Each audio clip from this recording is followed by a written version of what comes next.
మరో ప్రశ్న, ధ్యాన సాధనలో వచ్చేటువంటి అనుభవాలు నిజమేనా? ధ్యాన సాధన తీవ్రంగా చేసేవారు ఎవరికైతే అనుభవాలు వచ్చాయో అవన్నీ కూడా నిజాలే.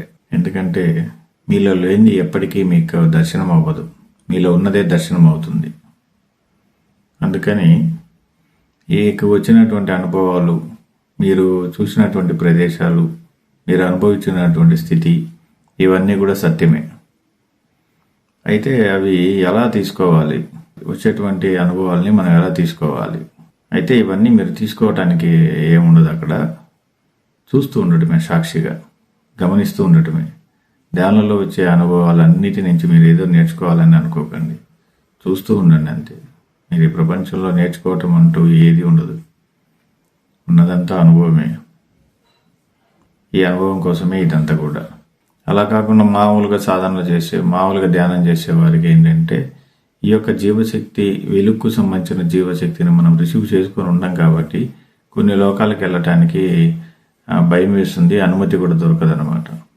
అలా మనం ఆ లోకాలన్నీ విహరించడానికి ధ్యానం యొక్క తీవ్ర స్థాయిని బట్టి, వారి యొక్క సాధనా బలాన్ని బట్టి వారు ముందుకెళ్ళటం లేదనేది తెలుస్తుంటుంది అనమాట. ఇంకా రాను రాను ధ్యానంలో పూర్తిగా నిమగ్నమైన తర్వాత, బాగా స్థితి వచ్చిన తర్వాత, మీరు దేని గురించి అయితే ఆలోచిస్తారో దాని గురించి మొత్తంగా తెలుస్తూ ఉంటుంది మీకు.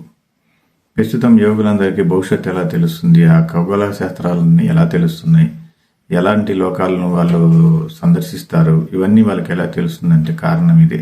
వాళ్ళు ఎప్పుడైతే ఈ ప్రకృతితో అనుసంధానం అవుతారో, దానికి సంబంధించినటువంటి పదార్థం ఏదైనా, ఈ ప్రకృతికి సంబంధించిన ఏ పదార్థం మీదైతే వారు సంయమనం చేస్తారో, దృష్టి పెడతారో, దాని గురించి వీళ్ళకి సమాచారం అందుతుంది అన్నమాట. అందుకే కొన్ని కోట్ల నక్షత్రాల దూరంలో ఉన్నటువంటి గ్రహాల గురించి కూడా ఇక్కడి నుంచి వారు చెప్పగలుగుతారు. అంత శక్తి కలిగినటువంటి ధ్యానం ఇది.